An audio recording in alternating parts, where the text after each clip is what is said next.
Yes, and make us new rebels. Episode 8. Yes, and make us new What up, rebels. world? It's yours truly, Eric Mazumpaka, and I'm here with a legend. There's no other better word I can think of.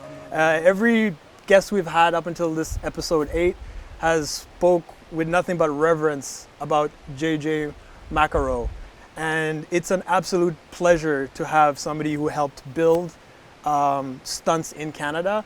And as one of the newer members in this community, I feel obligated to pay respects and homage to some of the people that have really helped all the new performers have a career. So, ladies and gentlemen, I'm here with J.J Makaro, and please help me say a warm welcome to J.J. J.J, how's it going, my friend? It's good, buddy. It's good. No, it's good to see you. Yeah. And so, like I was saying earlier, all the coordinators I've talked to, just the reverence, the respect that they speak your name with, it speaks a lot. And so, can you give us some insight on who JJ was coming into this industry? I was the normal, regular Canadian boy. I just, grew up in a small town and, had my friends and places to hang out and stuff like that. And inside of me, there was a need to be a stuntman. I don't know why. I just started at an early age. I realized that was what I wanted to be. Mm. So it was difficult because I didn't seem like it was possible to be a Canadian and be a stunt person. I didn't see how I could possibly. I knew you weren't allowed to work in the States, and I didn't see how I could possibly do it. So I spent a lot of years just being, I worked in a sawmill, and then I became a mechanic and traveled to different parts of Canada as I grew up, and just kind of didn't think I was ever going to be anything more than what I was. Mm. But I just couldn't stop. I needed to become a stuntman. And I didn't know how I was going to do it, but then I made a decision that I was going to do it. And I just started chasing the dream.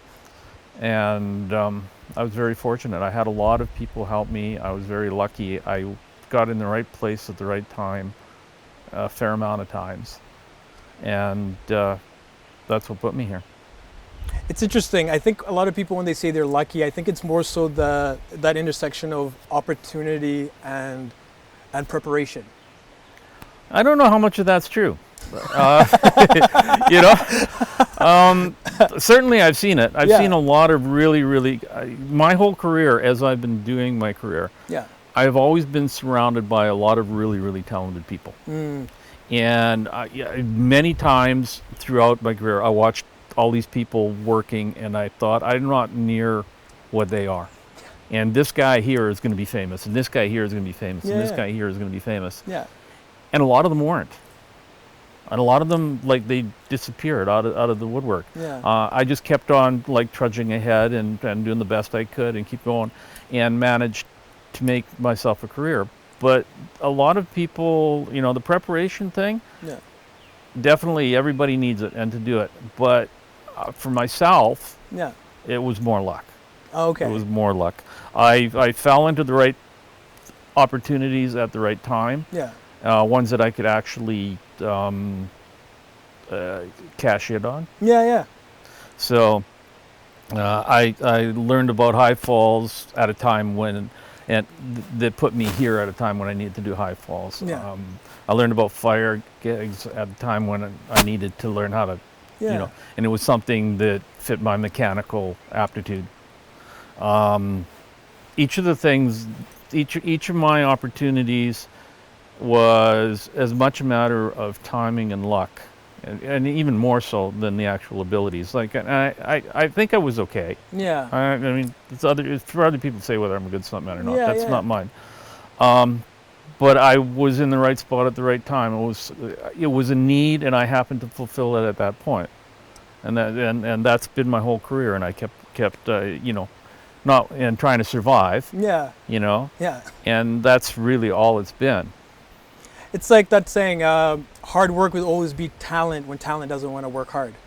Oh, that's a great one. Yeah, and I Yeah, feel like I want that T-shirt. Yeah, Yeah. and I feel like you represent that from what I'm Yeah, hearing. yeah. Is that you were, because I kind of fell in the same. I grew up with some like very Yeah. talented people, but I recognized that I needed to work harder in Yeah. order to pursue. Yeah. And so, who are some of your idols coming into? Who are some of the people you looked up, wanting to get into the industry? When I started as a kid, Yeah, you know, the usual. I watched the John Wayne movies, the Clint Eastwood Yeah, yeah. movies. I played cowboys and Indians. Yeah, I yeah. got shot and Yeah, fell yeah. off the horse and realized that it was fun to do that. Yeah. So that's how I figured out that I was going to be a stuntman. yeah, I watched Evel Knievel do stuff, and I tried to do it on my bicycle and all that sort of stuff. yeah, So we have those people coming along. yeah, And in the early 70s, I started to, because I was so into action movies and car movies and all that stuff, I started running into all these different names, like Kerry Lofton and Hal Needham and, you know, all the Stunts Unlimited guys, Yeah. most of the association guys. yeah, These were all becoming my heroes very quickly, you know. And then Burt Reynolds came out with a movie called Hooper, yeah. and that had a whole bunch of stunt guys in that, so I ate all that up, and really enjoyed what was happening there. And as much as it was a comedy, I also had a lot of truth about the industry, so it was kind of an eye-opener kind of moment for me. So I grew up with all of those as my heroes, and thinking that you couldn't do this from Canada. Yeah. And then I got desperate, and there was a stunt school that started up in Edmonton. I was in Edmonton at the time that I decided I had to do it, and there was a stunt school that started up there. And so I went to their first meeting, and I sat in this room with about 4 or 5 people, and they all started telling stories about stupid things they did. They were, you know, one guy was talking about how he got a coat hanger and put it on the clothesline, Oh God. and jumped out the window, and I broke his leg. Right? And then another guy talked about how he got, and I'm just sitting there and I'm looking at all these people and I'm going, this is not what I'm looking for. This is not the people I want to associate with. These No. people think it's okay to wreck yourself. Yeah, yeah. Like, that's not what we No, do. No. So I went home and I had a talk with a friend, and they told me that that they would help, and they found me a stunt school down in the States, Kim Kahana Stunt School. Kim Kahana Stunt School. Kim Kahana Stunt School, and that was the beginning for me. I went down there, and it turned out that I just got there 2 or 3 sessions after another Canadian had been there, and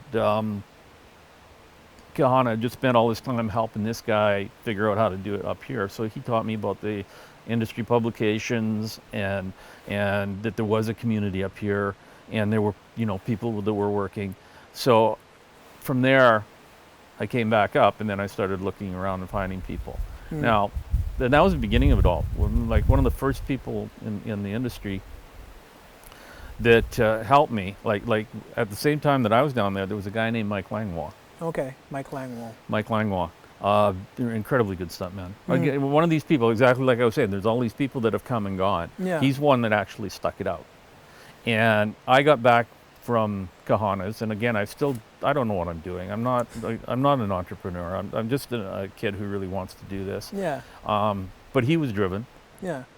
and he started finding different things. So he found another stunt school down in Calgary, and he eventually ended up in Vancouver working. And so I knew through him of the different facilities. Yeah. And then I followed him into the business. So that's how I got started. And so what year was this? Was this in the This was the early 80s. early 80s? Yeah, there's a period in there from about 1981 to 84 where a handful of things happened, but I don't really have a anchor on where it was in there. Yeah. So I ended up again at another stunt school, learning Yeah. to do high falls. Yeah. Kahanas taught me how to do high falls, and I ended up another one. It taught me how to do high falls. I did a couple of them for like colleges and stuff like that. So Yeah. I was getting okay at them. I Yeah. wasn't a fan of them, but I was getting okay at them. Yeah. And then a movie came to Vancouver, or to Edmonton, and working on that show Yeah. was a man named John Thomas. John Thomas. John Thomas, a special effects coordinator from here. And he's more than a stunt, more than a effects coordinator. John Thomas was a stunt coordinator or a stunt performer who didn't feel that there was a busy enough industry here for him to support himself as a performer. Okay. So he branched out and started doing more rigging, more special effects, and became one of the premier effects guys in Canada. But he also, in his heart, he was a stuntman. So I managed to meet him, and he took me under his wing, and he became my mentor for years. So during that show, we heard about a show coming back here in Vancouver, and John, being the open-hearted, generous person he is, said, "Kid, if you come to Vancouver, I'll put you up for a little while." Yeah. Which apparently everybody says to everybody.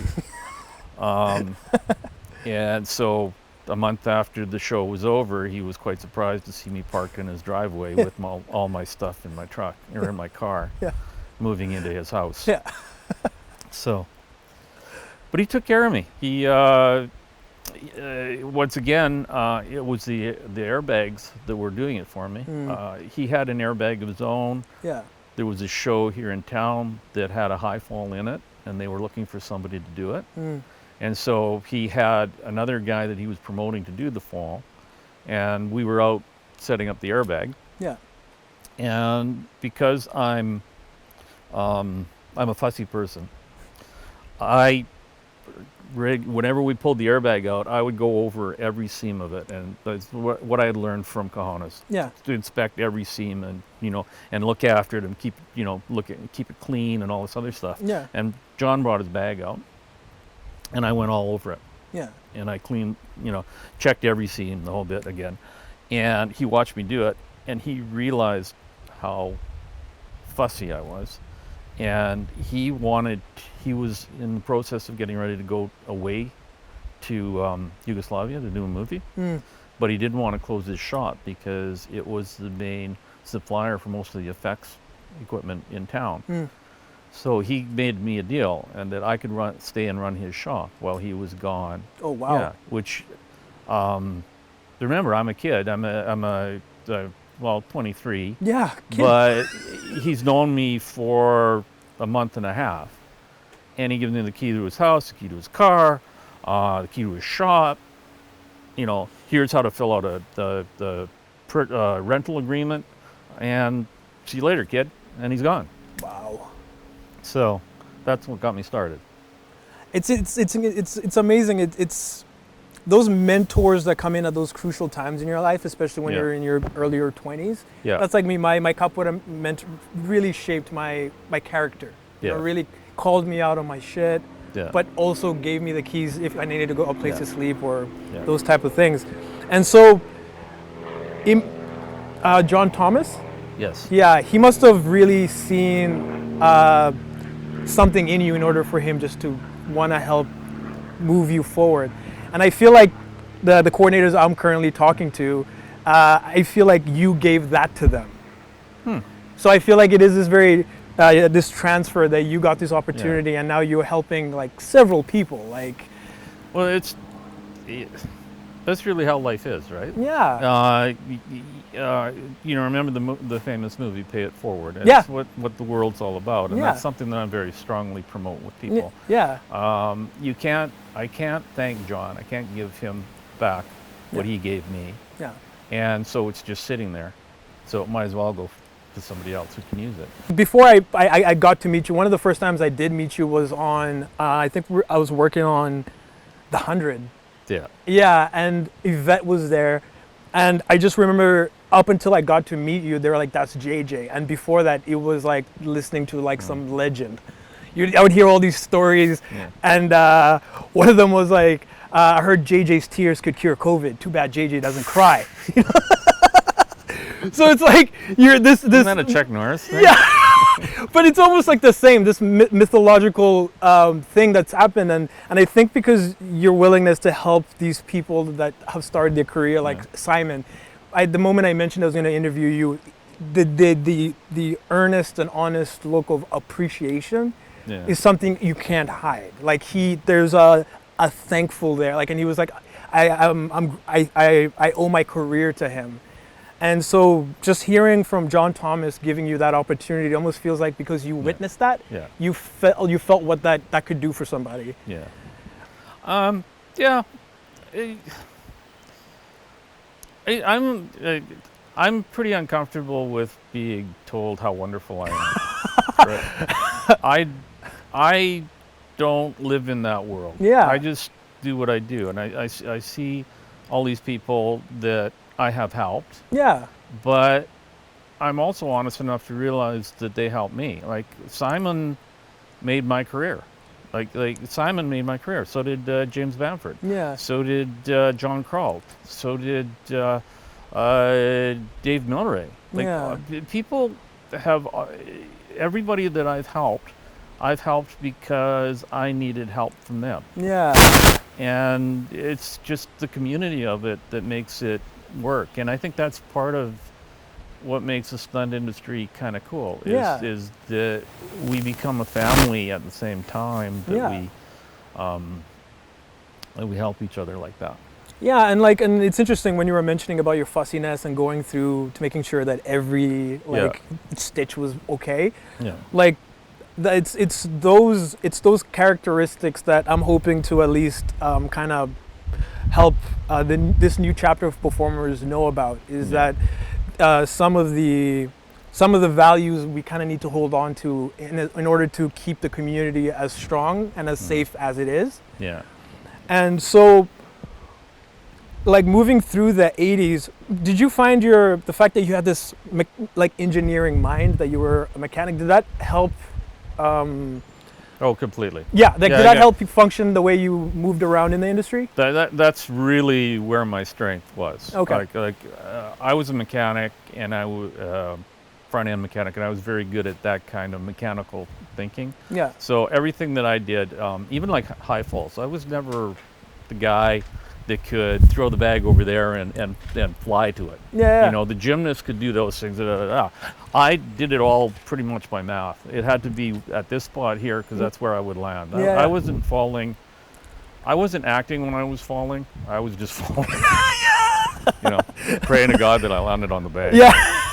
So. Yeah, it's interesting. It was the same thing with like the firework. It was it fell within my mechanical aptitude. You know. Yeah. You need this kind of material. You'll need these materials to make the gear out of. You know, everything was like that for me. It was mechanical, and it was confidence in what I know I can do. So I don't normally get nervous about stuff outside of cameras. So I would tend to think things through while they were happening and try to figure out how to calculate it. How to calculate it. Yeah, and I think it makes sense. Like, so moving into the earlier 90s, when was when did you feel that shift in you becoming like because generally when you're a coordinator, it's almost like you're taking care of kids. Like you have to find ways in order to make them feel safe to execute, and be hard enough on them to know, realize this is a job you need to do if you're going to do it or not. So what was like the first experiences for you as a coordinator, like transitioning from performer to coordinator? Well, coordinating was a matter of survival. I needed, I wasn't the most popular stunt performer. I needed to make sure that I would get enough work. So I also liked the fact I liked being creative, and Yeah. I liked trying to figure out how to get stuff done. Yeah. And it came as a surprise to me that I was actually good at communicating with the performers Yeah. and getting better performances out of them, and making stuff happen. Yeah. I really loved doing something that was hard to do. Yeah. And so being as a coordinator, you're able to, pitch something. You can come up, be creative about how you want to get something done, Yeah. and convince production to do it. So Yeah. that was awesome, and I had a huge reverence for stunt performers Yeah. and how they the incredible things that we can do. Yeah. But more importantly, I viewed us as magicians. So I really wanted us to do something that wowed people when we did it. Yeah. And I found that as I was doing that most of the really good performers around me loved the fact that they could actually, do something special. Yeah. And they would try way harder for that. Yeah. And so that was where I started learning how to deal with people, was give them what they want, get them invested, get them wanting to do something, and you get so much more out of them. It's interesting. One of the coordinators was saying that that you were so respected that people are almost scared to disappoint you than the actual gag. Oh wow!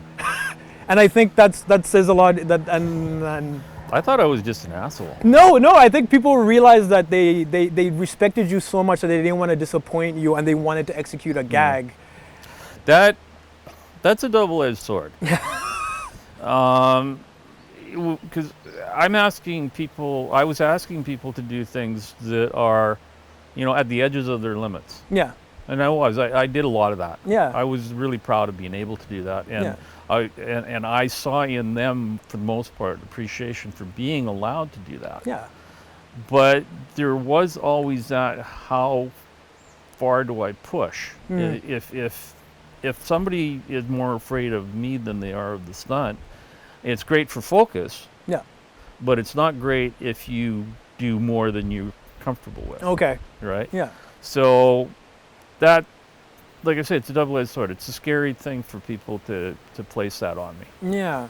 But also that's the uncomfortable crown to wear if you're leading or you're the head of the pack and people are looking towards you. And that is kind of a double-edged sword you have to take within that responsibility. But so far from everyone I've talked to, it's it's really nice. Like, I don't know, especially when I was talking to Bam about you and Simon, there's that just like love, like they really do appreciate. And not to make you feel uncomfortable with telling you that, I'm just kind of reiterating things I've just kind of been asking around. Yeah. And so, like, what are some of the highlights you look back at in your coordinating years? Like, what are some of the things that you can kind of be proud of what you've done? Because you've done a lot, and I think for this new performers coming in, like, what are some of the things you can look back on now as a coordinator and you feel really proud about? Ooh, I don't even know how to answer that. I mean, if we're talking about my resume, there's a fair amount of shows that I've done that I've had a good time doing. But I think I'm actually proud of what I think I've contributed to the industry more than anything else. I think I'm proud that I've been a part of this. And if people feel the way you're saying that they feel, I'm happy that I was able to help them do better at what they do. If that's the case, that's the sort of stuff that I'm proud of. I'm proud of surviving. Yeah. This industry is it was scary to get started as a coordinator. Yeah. Because you were wondering about that. Yeah. As a performer, it was scary to get started. Yeah. Because this industry is not very forgiving. You know, some of us are lucky enough to get in, and some of us get a little bit of work, but then all of a sudden you don't have it anymore. Yeah. And that was probably one of the biggest drivers in my whole career, was the feeling that at any minute this could stop. And you put everything you can into this. If you want to be successful at this business, you put everything you can into this, which means, you know, you're dicey with your relationships at home. Yeah.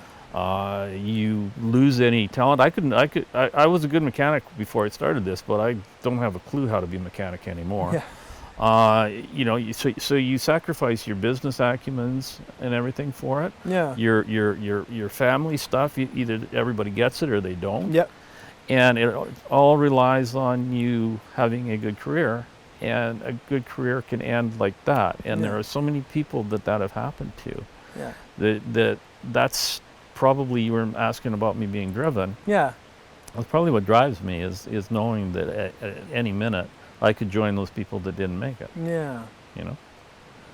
Yeah, and I think I right now there's this new breed coming in, all these new parkour, like all this new blood coming in, and I think they all feel the same way. It's like they respect and they want to, like, I don't know. I think Adam Chase to me is one of the most talented performers. Like every time I'm working with him, and I just witness what he's capable of. But I still see that want to give more into this industry, and I think it's going to help a lot of performers here, even you when you were starting, that you felt that same way, because we all kind of really do respect this industry. Yeah. And so moving, like as a performer, one of the things I heard was that you became the fall guy, you became the fire guy. Simon showed me a clip of you. I don't know what the project was, but you were taking almost 100-foot fall off a cliff. Yeah. Yeah. What project was that? Well, that was actually the one you're probably talking about is on the Chief, doing a high fall on the Chief. Yeah, yeah. That was actually a promotional video. It was one of the mountain climbers on the mountain guides for Alive. Yeah. Decided that he was going to do a short movie, and so we all volunteered to help. Oh, okay. And that was my volunteering for it. Wow. So, and we tried something new. Like we did that fall on mountain climbing ropes, which is after the fact, and just along the same period as I was trying it. It turned out that it was becoming a sport. There were actually people that were doing it as a sport, were leaping off of trusses and towers, relying on their rope to save them. But at the time, it hadn't happened yet. So I knew it was possible, but I didn't know how much. And so we actually went out and started testing and using, I would do 3 or 4 falls on a rope, because I knew a lot of climbers from the rigging world. Yeah. And I was able to find out just what we would get out of the rope. Yeah. So I would try a rope about 4 times and see what happened with it, and then try another, then change ropes and try again. And we did a whole bunch of tests over an airbag with a crane to make sure that it was doable. Yeah.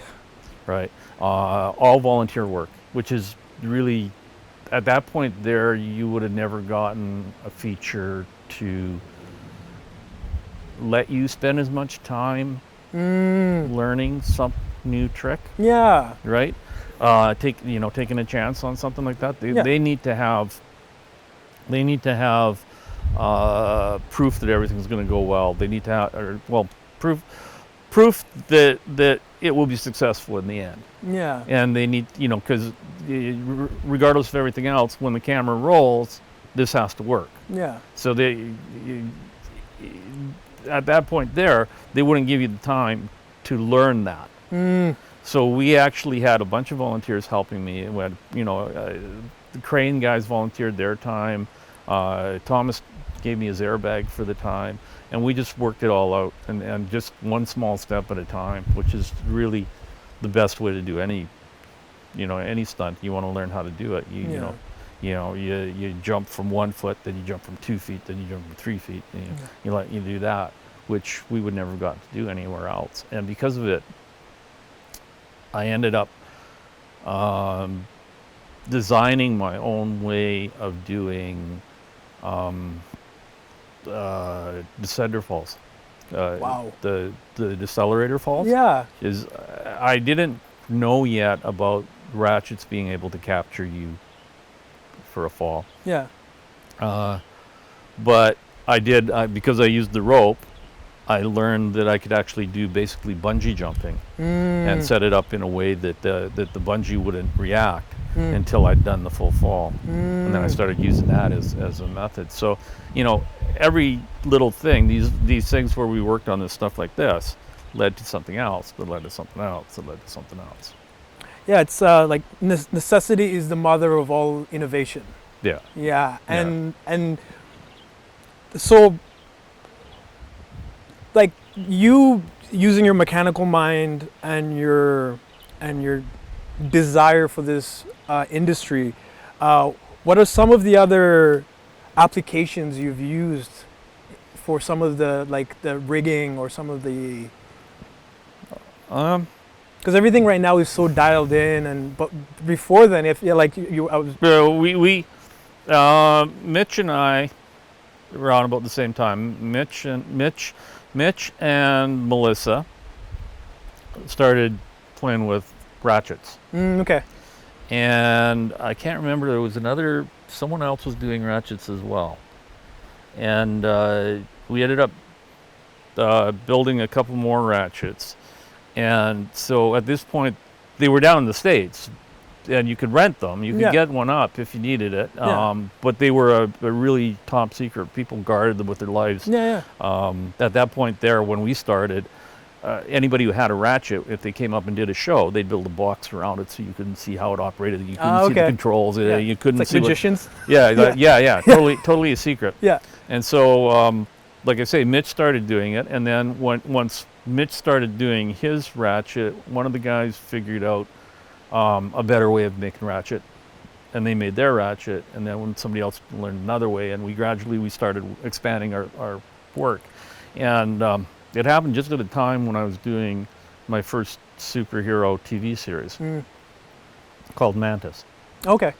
And so we got to learn on site, because and it's where I started all this CW world, where we started doing all the you were either working on set that day or you were doing R&D. Okay. So like every day that we weren't actually performing a stunt, we were setting gags up. And at the time, I had Dave Hospice as my double for one of my guys, and he ended up being our test dummy. So we were ratcheting him every day. We were ratcheting him all across the room about 7 or 8 times a different way. We'd set up another rig somewhere else, and we'd try something else. And we'd try to add, use various methods of doing stuff. Sometimes it would be a descender, sometimes it would be a ratchet, sometimes it would be, a hand pull into a ratchet, all these combinations that have become common now. Yeah. We had no idea what we were doing.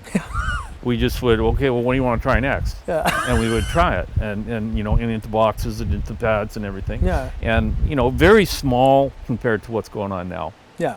But getting bigger and bigger and bigger, and because we were doing what we were doing, our rigging team was expanding its knowledge at the same time that Mitch over on Dark Angel was expanding his knowledge with his team. And then gradually the two teams kind of came together and started expanding again. And that's what's brought Vancouver to this world where we're now doing all these big superhero shows with all of these stunts and all of, a full-time team working on it. Wow. So that's pretty incredible. Like that's from you growing up, being a kid from Merritt that wants to be in this industry and feeling like there's never going to be one to Canada, to being one of the more prominent people and pillars to help build the foundation. That's a pretty amazing space to kind of go through all that. And so, because right now it's like safety is such a large, like everything is so different now because we were safer, because I feel like each decade gets safer because equipment just gets better. Yeah. And so, like, what time period was this when the two teams started coming together and building like the DCCW world, and the action feature shows started coming over? Like, what that period would have was been this? in like the 90s, early 90s. Early 90s. Early 90s, we started doing all that experimenting. Up into early to mid 90s, we started doing all that experimenting. And at the same time that we were doing what we were doing and we were learning for ourselves, we had stuff like X-Men and and the superhero movies were all coming up here, and people like Brian Schmers were coming up and doing all of these phenomenal things, and we were actually starting to learn from all of these guys because if you work in a vacuum, then you kind of get stale. You kind of sit in that zone and not really grow very much with it. But if you're working and you're seeing what you're doing, you see these guys over here who have, and they had so much more resources than we did, because they were the feature guys. Right. So we would see what they were doing and we would go, oh, I know how I can do that, and then try to do it. And then we would get to work with them. And when we worked with them, when we started, and because we had more knowledge now, when we weren't, a threat to them anymore, then we got to see hey, we were right about that. Right. Wow. So we got to try, more and more, Vancouver also is very lucky, and I probably, as you say, something about Toronto and Montreal, but Vancouver, which is my main experience, has been very lucky in that we've always managed to have the best of the best from the States coming up here. So like I say, Brian, Gary Himes, Gary McClarty, Gary Combs, all these really good stunt coordinators or performers have been here, and we've been able, because we are the only horse in town, we got to work with all of them. So we learned a lot really fast here. When I first got started, we had a lot of good stunt coordinators coming up from the States, and one in particular, Conrad Palmisano, would come up here, and he would bring up his tight core team with him, and then hire all of the rest from here. He was very tight with Jacob Rupp. And Jacob was the golden child here. You call me a pillar of the industry, but Jacob is a pillar of the industry. I'm a keystone. I'm a marker. Right? There's pillar. There's Alex Green, Jacob Rupp, Tony Morelli. Somewhere down the line comes me, and then David J. Cox, and then and J. Cox begat Bamford, and or Tony, one of them begat Bamford. We're all the reverence that you're attributing to me from these guys is the reverence I give John Thomas and Alex Green. So we're all like that. Anyway, Jacob and Conrad were really good friends, and we got a lot of opportunities. I got to work with him, and Gary McClarty came up, and he was a big name, and I got to work with him, and all these different big name coordinators were here. And I went down to the States at one point and met up with all the guys that had been in stunt school with me. And I'm sitting there having a margarita with them, and I'm bitching because nobody can get on sets down there. It's really hard. Like it's all secretive and everything. And I phoned one of Conrad's buddies and ask him what's going on, and he starts gaslighting me. He doesn't want anything to do with me because I'm a Canadian, come down there, and right? And he's ignoring me and being, as they did back then. They didn't want anything to do with the Canadians. Standoffish. They were trying to protect their industry. And they didn't like that people were coming up, coming up to Canada. Yeah. Why, why would we help you? Yeah. If we teach you how to do stuff in Canada, Yeah. then you're not gonna, they're not gonna bring us up to do the work Yeah, anymore, which wasn't really true. No. Anyway, I'm complaining about that Yeah. to my friends. Yeah. And I'm talking about, he's being an ass, and I can't believe it. And so I said, screw this, and I phoned Conrad, and found out where they were, and Conrad's directing the movie, and I'm going to go and see him. And I stopped, and it suddenly dawns on me that these guys view the guy I'm bitching about with the same reverence that I give Conrad. And this guy to me is just, like you and me, sitting here talking. Yeah. Just two people at the same stage. Yeah, yeah. So it gave me an idea of how lucky we are here, that we actually get to know the top names. Yeah. And not, we cut through a lot of the flack. Yeah. And So yeah, it's one thing I've appreciated the most. I myself kind of stumbled upon this industry, like, ironically enough, in high school we were making these action films and all, but the idea of being a stunt performer or anything just felt like such a faraway dream. I grew up in Victoria, immigrated from East Africa, Sweden, tiny little island, and so there is a tremendous amount of respect and thankfulness I do have for it. And like you were speaking earlier about the reverence you have for like Jacob and these people that you consider like the pillars. Yeah. And so this lineage that's kind of being created in this stunt industry, what are some of the new aspects you've noticed in the industry that you like, and some that you feel that you're not as keen on maybe? And they can be as vague as you want or as specific as you want. I'm really amazed that the industry has grown as huge as it has. Again, back to the kid in a small town thinking that the industry, I'll never get to Hollywood, I'll never be a stuntman. Yeah.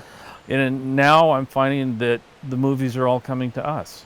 Like, we have this incredible industry here now. Yeah, and there's like, I can't believe that we keep getting more and more shows and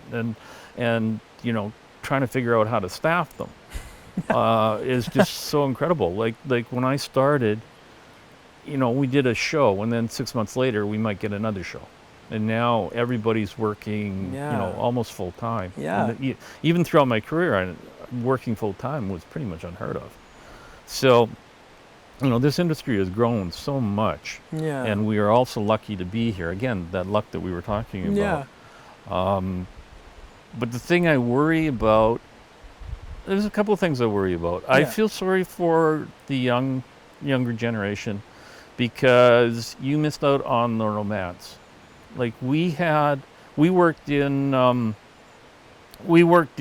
old piers, we worked in old factories, we worked in, what you guys call Bridge Studios was Dominion Bridge, a shut down factory where they built the cables for the the Golden Gate Bridge. And it was just this big, ugly building probably full of asbestos. I don't know, but I would assume, and lead paint, and old transit buses. Yeah. And that's where we were doing our filming, and we knew we were lucky to be there, so we were, little better than circus, carnies. Yeah. It was romance, and we were actually, creating something, and now it's become an industry. Yeah. And I'm seeing a lot of that. I'm seeing a lot of, people are looking at it like a job. Yeah. I never did this as a job. Yeah. I can't imagine it being a job. No. But you see people, with the complaints that come with the job. I didn't get enough overtime today. Where's my meal penalty? Where's the, all that stuff. Yeah, we worried about that stuff. But now it's all, it's a 9-to-5 job. I don't know how you guys can stand doing a 9-to-5 job. Oh man, I really don't get it. Yeah, I think coming in, I had an infinity for film. Yeah. And like a quick backstory of how I ended up in the industry was kind of is funny. In 2012, I was doing a cross Vancouver Island run for this fundraiser. Yeah. So it was like 630 kilometers. Me and Mark actually were Yeah. planning to go to Africa and do a Woodstock.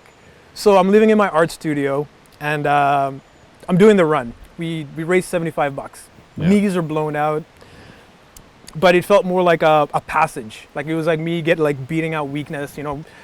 But because I collected all this footage from the run, I was like, well, I got to do something with this. So I made my first little short called "Running Without a Wallet." Okay. And then I sent that out. Somebody got a hold of that, and you know, I grew up doing martial arts, an athlete. Like I love movement.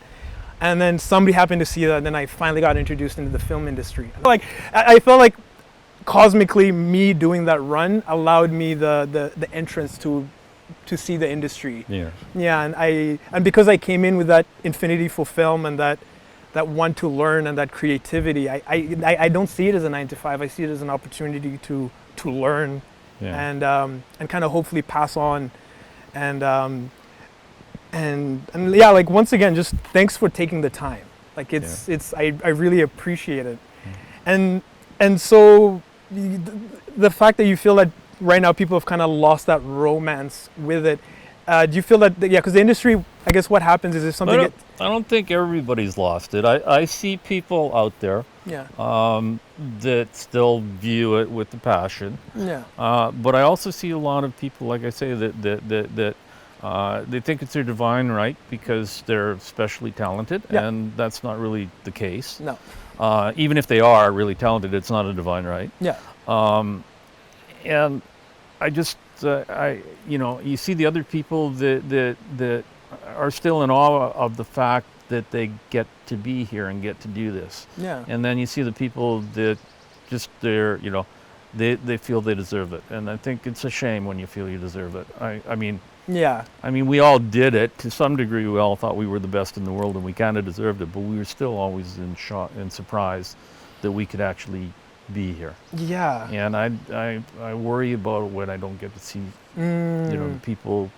thinking that way. I worry about people who think that they're owed a Yeah. job. Nobody's owed a job.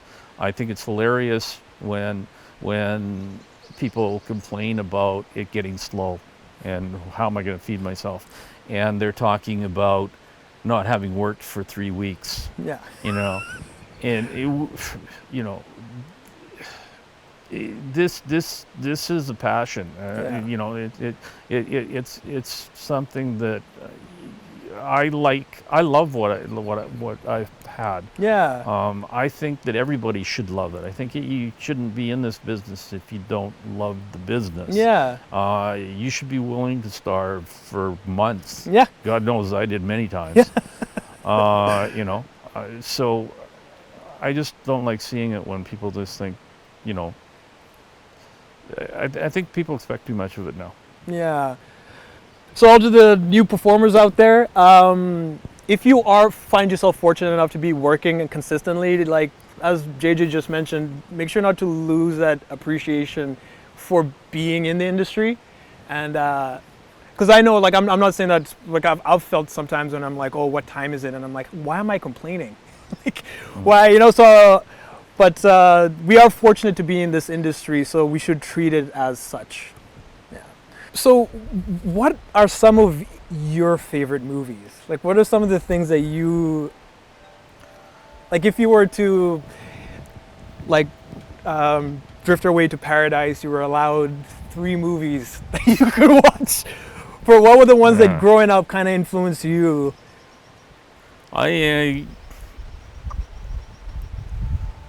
My favorite movie of all time is The Good, the Bad, the Ugly. I could watch it over and over and over again, and generally do. Yeah.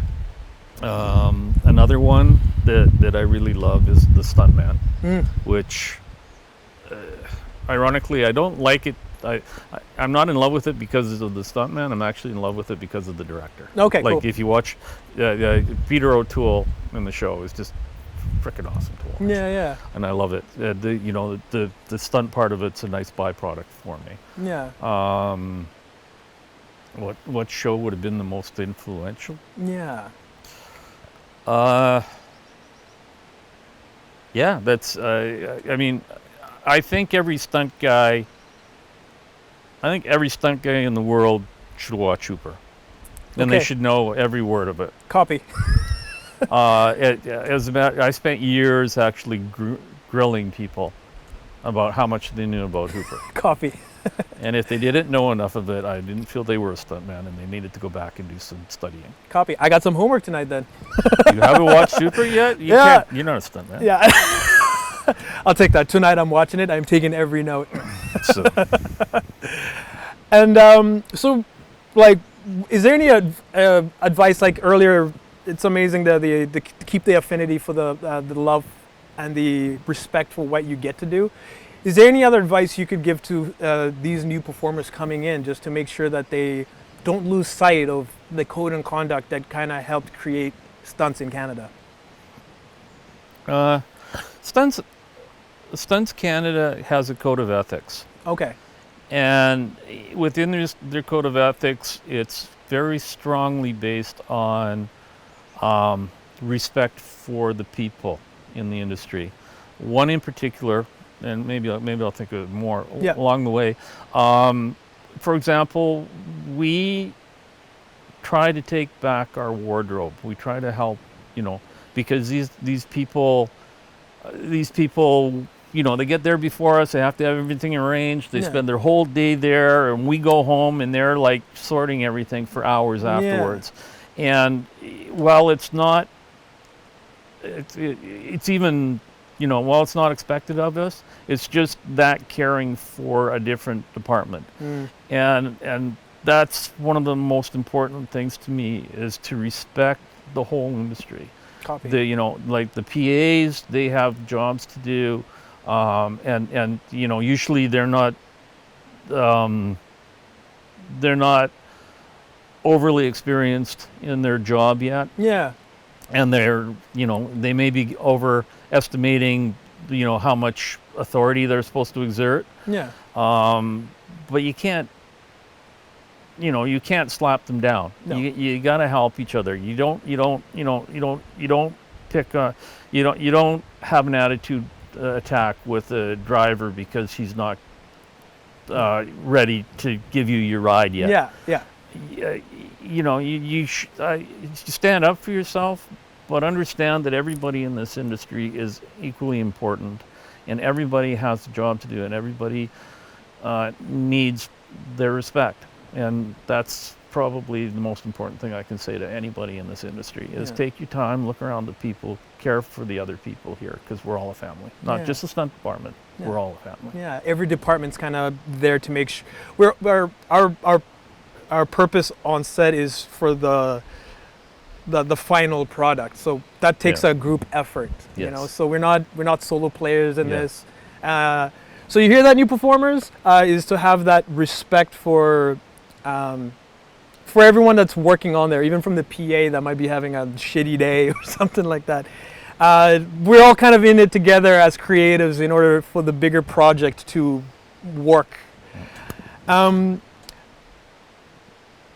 So this code and conduct Stunts Canada has, so respect being, let's say, the top of it. Is there any other trickle-down ones that you might think of? I can't quite remember the whole thing at the moment. Yeah. It is based on all of that. It's also based on, paying attention on set, being there for your boss, making sure that he looks good. Yeah. That's a very important part of it, and that's also, you talk about how I've helped all these people, and that's the way to show me respect for the help that you got is be there when I need your help. Be there, paying attention to your boss. Does your coordinator have to pick up a pad for you? Yeah. Does he have to carry the pads around the set? Does he have to go and find you to bring you over to pay attention to see what your next performance is going to be? Yeah. He's got a lot more work to do. That day. You can't. That's the core of the people that I work with. It's all teamwork. It's all pay attention. All help each other. Nobody's a star. No. Nobody can sit back and enjoy themselves. Let everybody else do all the work.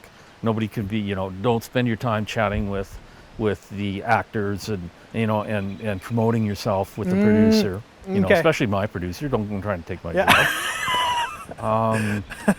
It's the whole thing, especially for Stunts Canada members, is based on how much respect they have for set, and when we pick new members, that's a big part of how we judge them. Yeah. As well as performance, Yeah. and and how well they get along with us. I mean, Yeah. it's it's a social environment. Yeah. But that's the whole thing, is that it's helping the people around you as much as you possibly can. Well, JJ, I had another one for you. I heard that you don't read books, that you stare the books down long enough until you get the info you want. That's got to be another check. Yeah. So, at this point in your life, you've kind of you've grandfathered a lot of people in. They've now moved on, and they're helping like the new breed of performers to come in. What is some JJ life advice that you like run by? What is some of the your personal code and conduct that you kind of make your way through this existence? Well, I think we kind of touched a lot on that. Yeah. Okay. Hey, I've met a lot of really, really talented people through the years. Yeah. And each one of them, if you listen to them, they've always had something to teach. And I've had a few of them that I felt I was in competition with. And as the years progressed, I started realizing that we're not in competition, that we're just going along the same path. Yeah. And if you try to respect them and you try to listen to them, you learn a lot from each and every one of them. And they all have a different point of view on how to do what we do. Yeah. And it's all, and the more different point of views you get to hear about the stuff you do, the more knowledgeable you become about what you do. I'd love that. So that's probably the best thing. Again, it's back to what I've harped on so much. Respect. Yeah. Listening to the people around you, caring about what the people around you have to say. Yeah. Yeah. Well, JJ, once again, thank you tremendously. And I'm not just saying that, bringing it back to the people I was talking to, Bam Bam, Simon, Laros, and Dar, there's a lot of love brought up with your name. And so the fact that this new generation gets to kind of hear from somebody that helped build that, I think it's important. And thank you so much. I really appreciate it. My pleasure. Yeah. So that's episode 8 of Stunt Corner Podcast with the legend JJ. What other ones? Oh, I have one more for you. I heard that you don't wear helmets. That when you hit the ground scoots over for you. It catches me. Yeah, it catches you? Yeah, there we go. That's even better.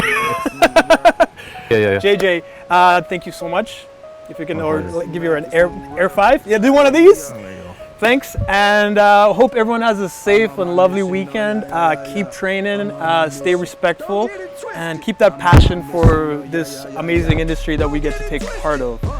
And let's just go enjoy this beautiful day. Should we go play some pool? There you go. Yeah. Peace out. I'm on my mission, oh yeah. New rebels, we the new rebels. New rebels, we the new rebels. They be saying good is bad, they be saying bad is good. Everybody got it misunderstood. I don't know what happened, everybody get to tripping. All the Christians get to slipping. Seem like everybody switching, everybody get to going off the deep end. They was doing good until the weekend. They ain't hit the floor with the knee bend. They was going strong but had